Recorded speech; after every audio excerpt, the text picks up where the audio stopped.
am Liz Mason, and this is Melissa Diaz with High Rock, and this is our new season of the Hot Accounts. We have with us David Emmerman from EBA. He flew in from New York today, so yay, thank you for being here.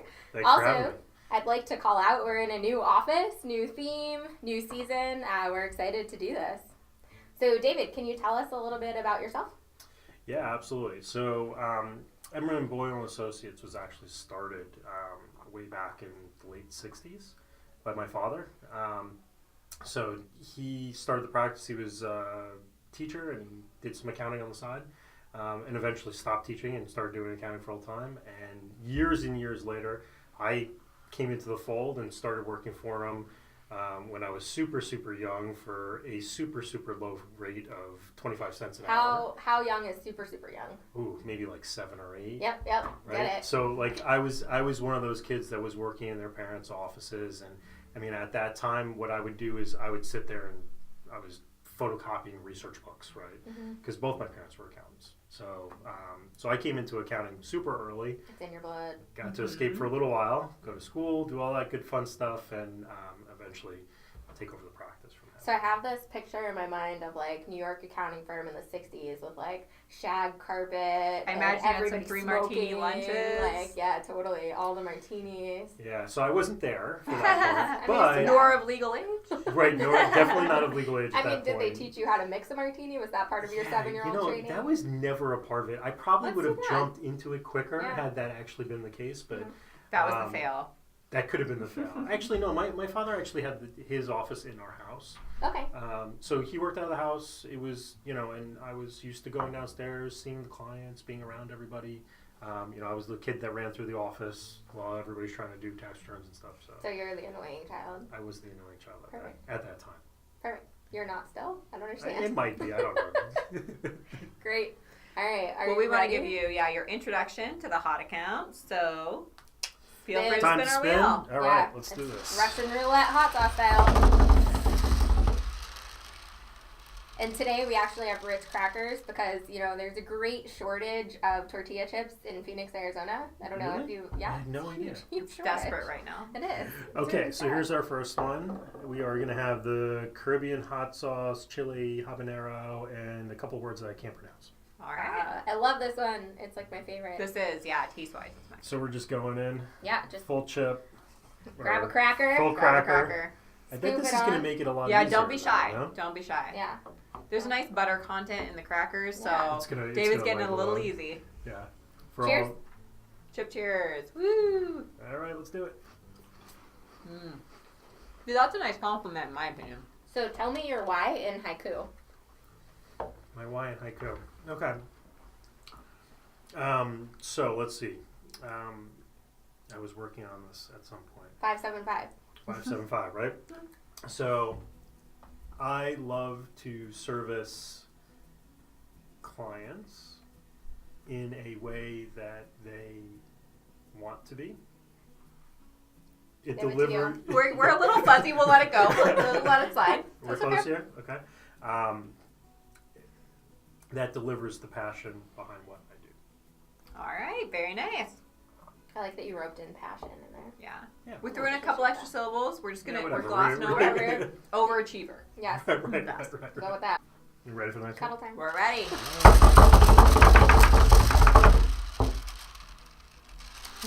You just like to stop on that spot. That was good. I like that one. That one was good. Yeah, that was good. All right, so we got Dave's. Go figure. Dave's Gourmet Temporary Insanity Hot Sauce. Insanity. All right. Let's do it. Let's do this.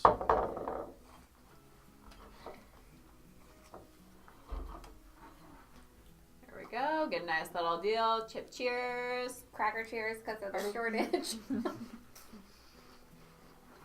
Oh, that one's definitely spicier. Really? Nice burn. There's a feeling burn to that one. Oh, I get the temporary insanity part. There's a kick to that one. It's temporarily okay. And then temporarily not. Temporarily it comes the other direction. Yeah. Yep, that one's burning a bit. I feel it in my throat. Not too bad though. So Dave, I want to know, in your experience, you use, I'm sure, a number of business tools. software-wise for your clients. Yep. What is your preferred business tool for small to mid-sized businesses to use? Or stack of tools. Or stack of tools. Yeah, it's definitely a stack. So, first and foremost, where I kind of look at the centralized piece to the accounting hub is being the general ledger system. So we prefer to be in Xero for all of that activity.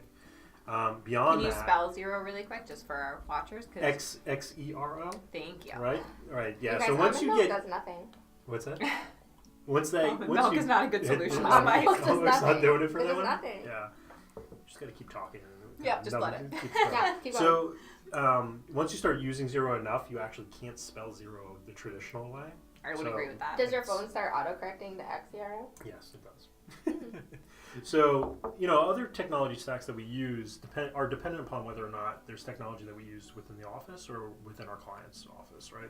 So the stack is actually pretty stagnant for our internal use, right? So we use applications like HubDoc, we use applications like Futurely, Spotlight Reporting, This is still some burning. power. It's still It's still going. going. It's still So- going for me. I'm sorry. So that wasn't temporary then. No. It's in my ear. It's in your ears already? Wow. It's You lingering. guys must have Go gotten on. a good spot. So We just took a big scoop yeah, out. Big I old must have scoop. missed out on that one.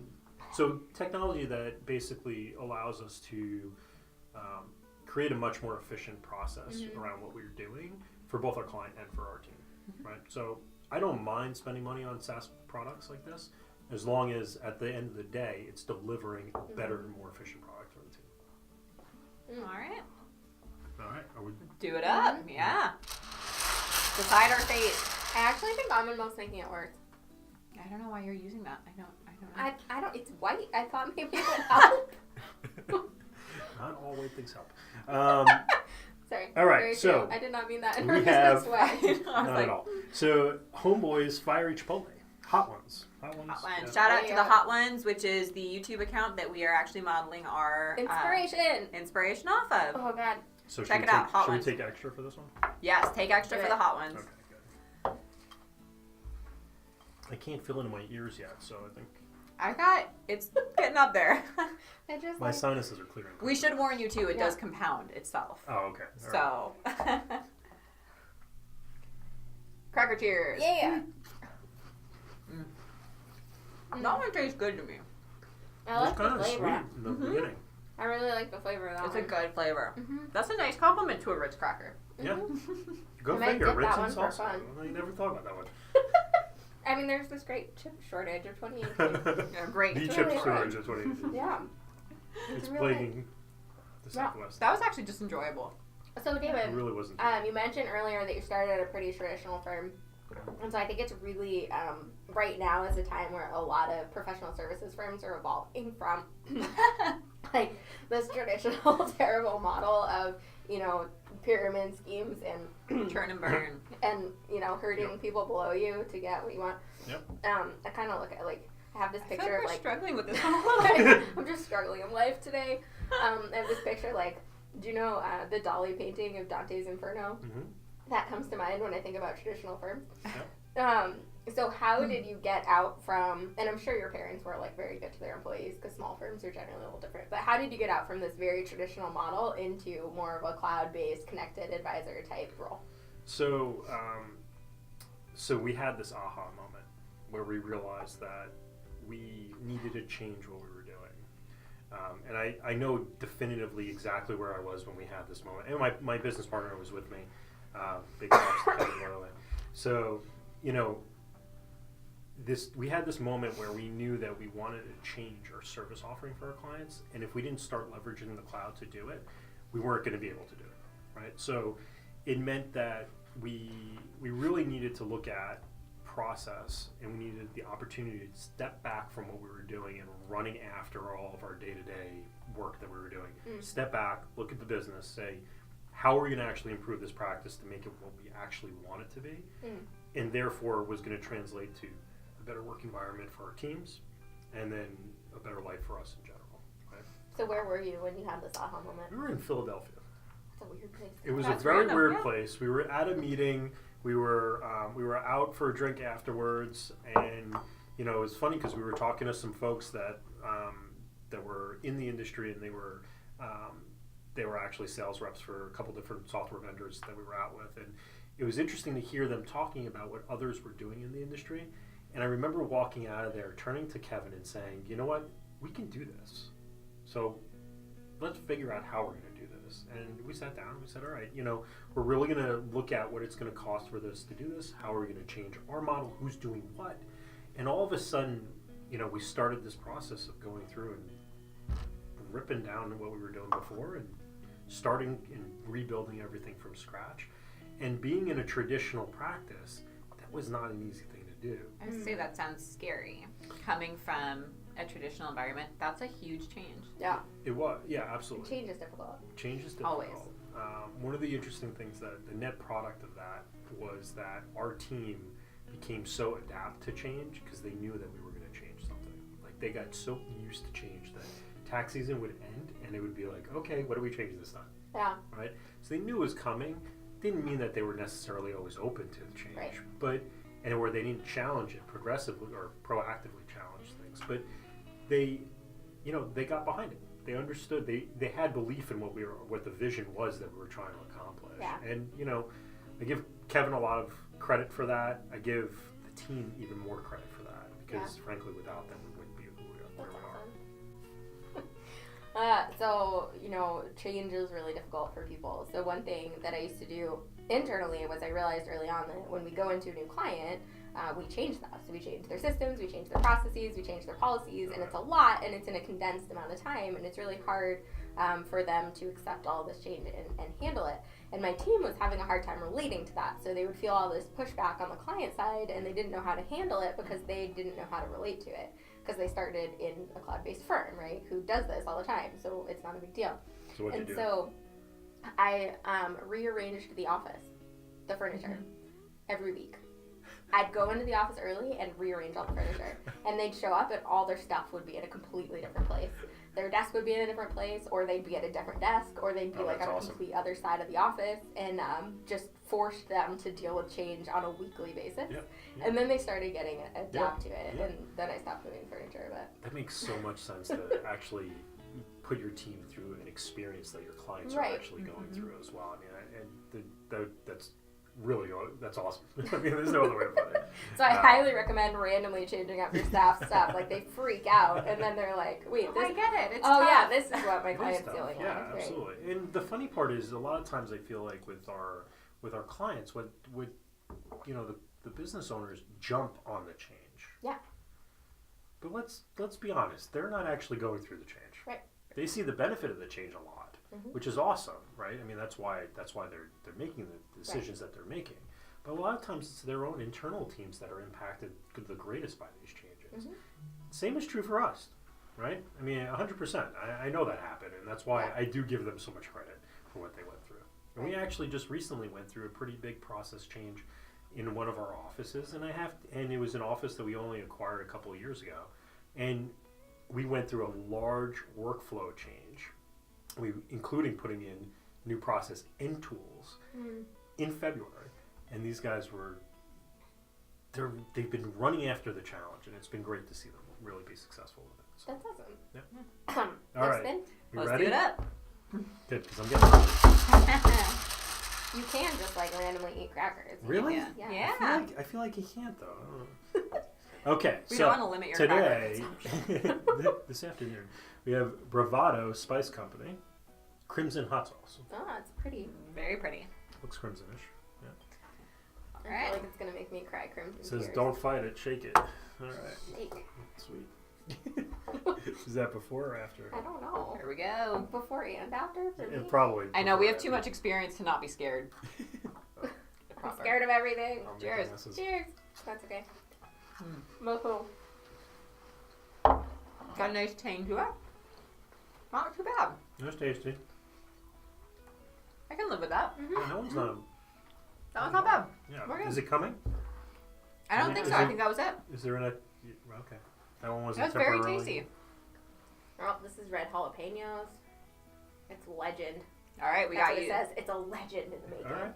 We got you on softball on that one. So I'm going to ask you a difficult question Okay. to compensate. Sounds good. absolutely there are business owners who are excited to change their systems.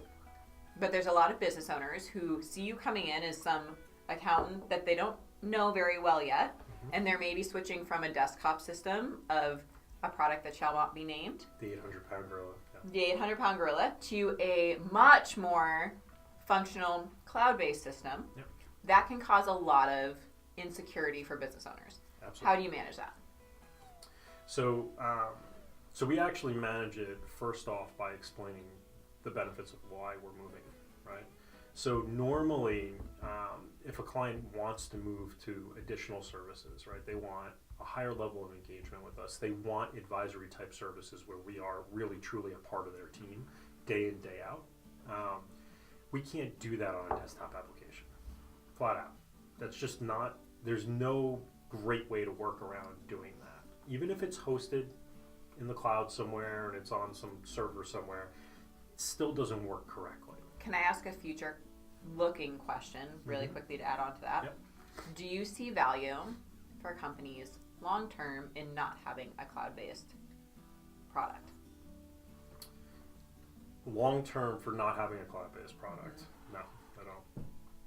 I don't see a benefit to it. I would 100% agree with that. Yeah, I think about how I move around and I work, and actually that one's starting to make me sweat a little bit. I think that's how this one. I'm good. I'm good. It was delayed, I'm going right? strong. So My ears are burning. I think about how frequently I have to travel, or I have to move around, or I have to be able to work on client stuff at any given time, at any given moment, from any given place. And if we're not in a truly cloud-based application, it's not happening. I think that extends to the business owner too. If the 100%. business owner does not have a cloud-based system, your ability to respond quickly is dramatically reduced. Absolutely. So there used to be something that would happen around the time where estimated tax payments are due, right? And every accountant out there has had this experience, and maybe clients don't realize that this actually happens, or business owners don't realize that this happens, but you always get a phone call from somebody saying, what do I make my estimated tax payment for? Mm-hmm. And what's the response? I Give don't me know. give me a couple weeks. Hold on. Yeah, Just give me a give couple me a couple so weeks. now By the way, income it's statement? due Yeah. yesterday, so yeah, no big deal. Really, what I would always answer with is, well, I don't know, how are you doing this year? And I always knew that answer that person was giving me was not accurate, and therefore that didn't mean that I was going to be able to deliver a good answer, right? So I never wanted to have that conversation anymore. So business owners being in one application with one ledger that we can actually work in as well, there's no reason not to be doing Yeah, go club. it. All right, we ready? Yep. Yep. Okay. There you go. Oh. What? No, It landed on you. We're leaving that one for last. Yeah, I think we're going Mad Dog this time. Mad dog. Mad Dog 357. Yeah. All right. Hot Got sauce. bullet holes in it. Never a good sign for This hot one sauce. this one doesn't look bad at all. This one looks paint, like it's gonna bullet It looks in kind my of face. dark red. I think the darker tends to be worse. This is Yeah. coming from the two with quite a bit of hot sauce experience. Right, yeah. I'm going to actually Cheers. follow your lead on this one. Yep. I went deep here, so we'll see. Dude, always go deep. A little tangy up front. Oh, there we go.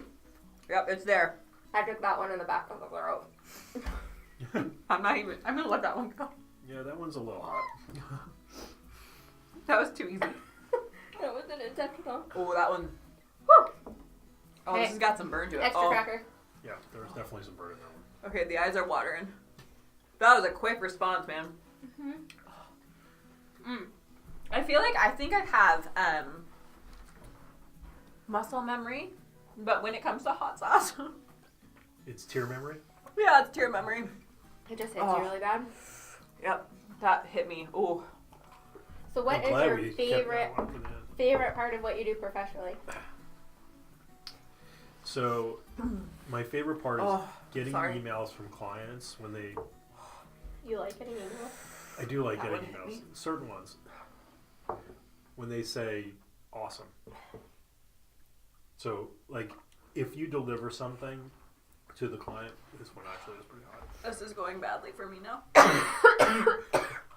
There's your cracker. Oh, this is going poorly. I'm sorry, go Can I on. have a tissue? So if you get the opportunity to deliver something for a client that they're asking for, Yeah. Thank you. and the only response you get from them is awesome, you know you've done something right, right? You're You know functioning a you've been lot better successful. than Liz and I are right now. I'm not even from the Southwest. I don't understand what's going on here. That went poorly for me. My tongue is actually pretty much on fire, though. Oh. Okay. And I'm probably sorry, swelling. continue. I love Awesome. getting that email. Awesome. Yes. Got it. I need Don't more forget time. to praise your accountant. We do appreciate it. Absolutely. I need more time. Keep talking. The sky is blue. The walls are orange now. Xero is a great product. Yeah, we love Xero. Okay. All right. Let's do Last do one. Last All one. right. Tears of Joy hot sauce, August in Texas. Yeah, Alright. so this one was actually sent as a thank you from Xero, and it was awesome. So we're trying it for the first time on the hot accounts. Thank you very much, Xero, for our hot sauce. Yeah. My mouth hurts. Yeah, that last one's still kind of lingering a bit. Yeah, that one's yeah. That one's still hanging out. Thank you very much. I did a big dip on Alright. that one too. Cheers. Yeah. Oh, this one's not light either. I don't know. No good. It's good, but it's compounding. It's not bad. It's a little sweet. It's not great for me. I took this one in the mouth. It was better. I'm gonna leave that one too. Too Yeah. easy. Too easy. All right. Since we were just talking about Xero, Yeah. why don't you give us some of the great features that Xero has over maybe some of its competitors Oh. for Okay. your clients? So one of the things that that just kind of stands out is find and recode, right? Find and recode is one of those things that allows you to quickly recode items in batch, in mass, in two different ways, right? So you can do it either by journal entry, or you can do it by going back always down to stumbling over my words there, a little always down to the source transaction and actually changing the coding on that. But you can also do tracking categories that way, right? So you can find and then recode tracking categories. So for anybody who's ever gone through the painstaking task of having to recode an entire year's worth of information, because frankly you want your It financials, happens. it does happen. It might be an accident. I mean, that stuff happens. The other really great one that our team really loves to see is cache coding. Right, so cache coding is one of those things where, maybe you're not touching a file every single day. Maybe you just have a tremendous amount of actual transactions that are hitting the general ledger. You can go through and cache code very, very quickly and get through the coding pieces that you need to, so you can move on and actually do the value-added work that we actually do for our clients.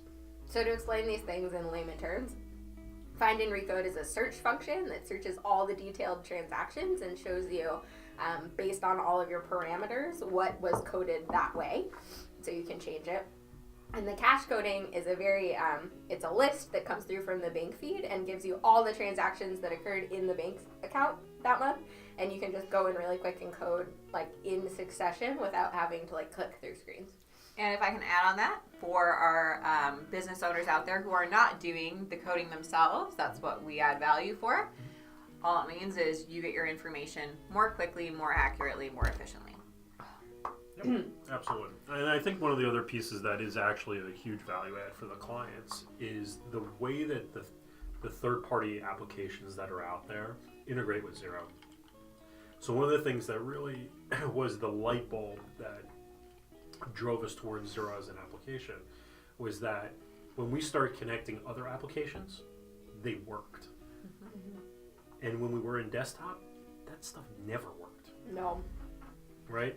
Never worked. And so that was one of the bigger things, right? So from a client perspective, we can give them simple tools like Expensify, where they can take an application that they can snap pictures on their phones and they can start coding stuff and send us the new actual receipts. This is taking this one a little long. It is compounding and at really this moment. look at right. So like, you can create a process on the client side that's super efficient. I think Liz is really I'm struggling to keep it together. But you I guys, just thought you liked my answer, but all right. also that. Also that. No, so I have a theory about crackers versus chips. Crackers get stuck in your teeth with hot sauce, and then when you clear them out, you get like a second like bite, and that just happened to me. So I apologize. That is definitely not temporary insanity. It's prolonged insanity. I've got to give you some mad props, though. I think you are our most composed guest we've ever had that's experienced. Ever. I think you guys took it easy on me. I don't know who did that, but somebody must have done that. But thank you. Our producer Neil took it easy on you. That's nice. Thanks, you have Neil. him you can buy him a drink. It's cool. So to close out today, thank you so much for participating in our torture experiment. Yeah, absolutely. I'm happy to be here. I said experiment. Torture activities. Yes, there you go. It's beyond the experiment form. Yes. We're in season 2, man. Woo!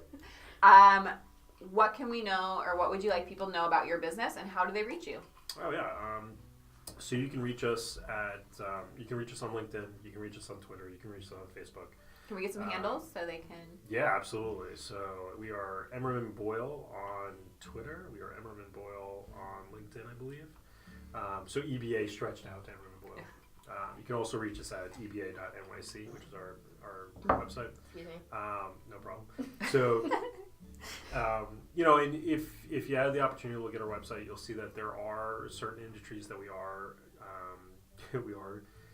more an expert in than others, and those are industries that we really love to work with. And so What are those industries? So we love to work with managed service providers. So those are your like local IT people, and we love working with real estate brokerages as well, like especially on the franchise level. So people that are working with Remax or Century 21, we love working with those folks as well.